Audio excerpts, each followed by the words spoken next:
Ever Jamaica, seen watch a this. student hungry for education? Watch how this Jamaican teacher feeds that craving in the best way possible. They played dismissal time, everybody left, and I gave a homework on the board.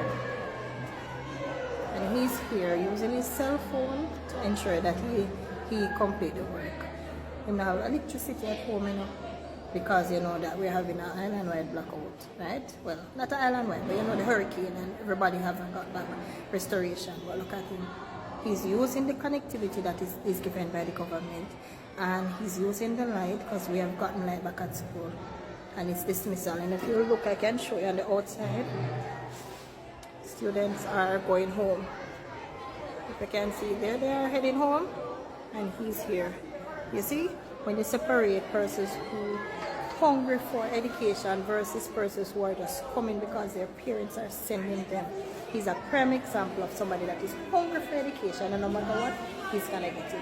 And I'm staying here to ensure that he completes it, and he did it by choice. Big up to the parent of this young man.